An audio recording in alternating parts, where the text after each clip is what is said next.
I initially found that I had a lump in my neck. Biopsies showed that it was squamous cell carcinoma of the tonsil. Because of the radiation, my teeth failed. To begin with, I was advised to have a feeding tube because I wouldn't be able to swallow. I hated that feeding tube.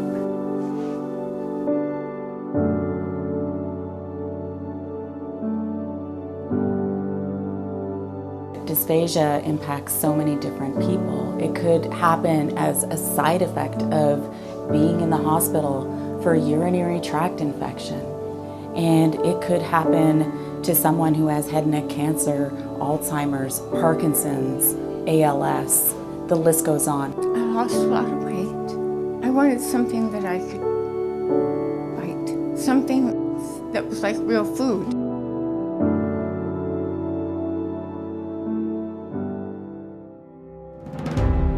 I am a prosthodontist, which is a specialist in reconstruction of the mouth. I was born with an issue where I couldn't chew normally. I knew there was a solution that needed to be had.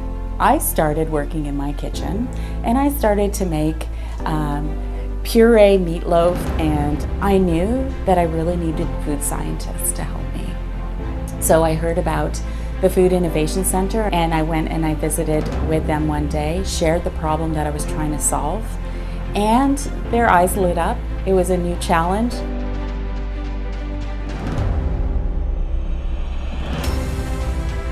Probably the first impression I had of Reva when she came to us.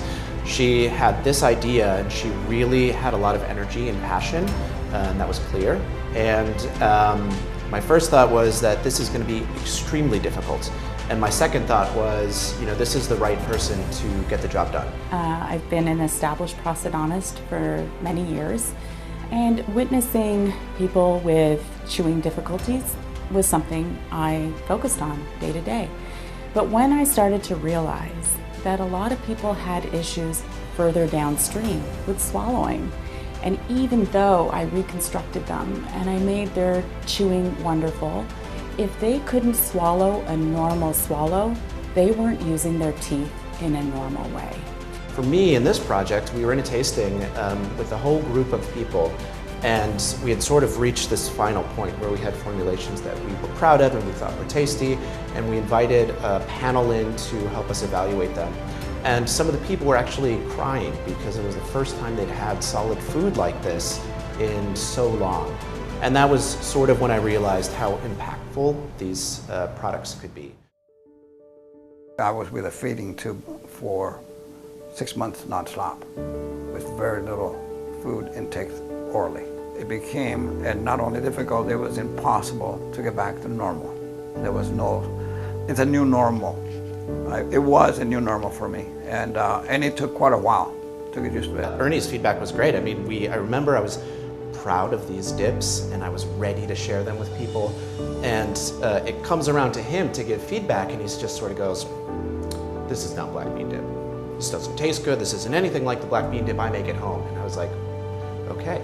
I was very grateful to be able to participate in that and provide my input. What happens when the surgeons are done? What happens when they're no longer going to that clinic every week? How can we support them as a society to bring back more quality of life and try to deal with some of those side effects in a more innovative way? As we age, we think that millennials are really hip and trendy and into health and wellness and into healthy food items and functional foods, but at the same time we have an aging population who's so much more aware of their health and their wellness, and so there's a shared interest there. One of the benefits of doing this project at Oregon State University's Food Innovation Center is that we were able to use our skill and expertise not only in the formulation development, but also at our facility. We conducted the first oral dissolution study for this type of food product. We wanted to understand the dissolve rate of these products in a person's mouth.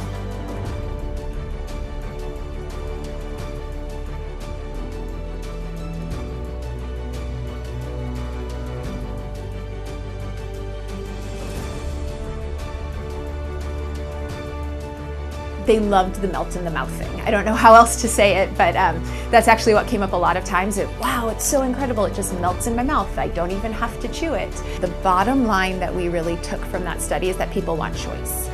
And that's one of the hardest things about dysphagia, especially an individual that has severe enough dysphagia that their diet is restricted. And so a speech language pathologist or a doctor tells them, you know, these are foods that you cannot eat. It dramatically reduces what's available to them. I mean, a lot of the snacks and food items that were available and actually could be safely consumed by someone with dysphagia were sweet.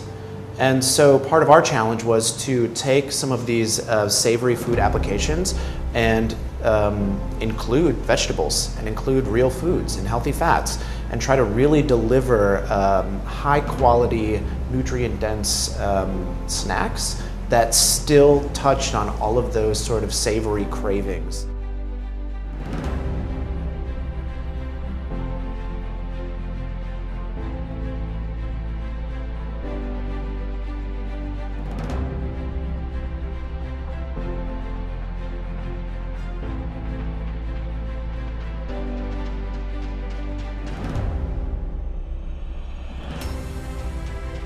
We heard about the product and we've been working all year to get it in our clinic.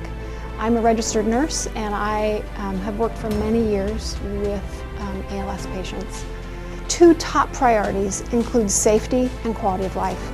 And so if we can get a product that's a safe transitional food that tastes like real food, what I really want to say is it tastes like real food because it's made of real food. You know, the supplements, you know, they meet a need, but they're sweet and they're thick, and you can only disguise them so many ways. You can put them in milkshakes, you can put them in smoothies, and they still taste the same. The challenge was, this was a niche market. This was a specific need that needed to be met. FIC was open to having table discussions and having people get together and discuss the product as it was being innovated, iteration after iteration. They embraced knowledge coming from registered dietitians, speech and language pathologists, geriatricians, people with head and neck cancer and dysphagia, all together, one room, innovating.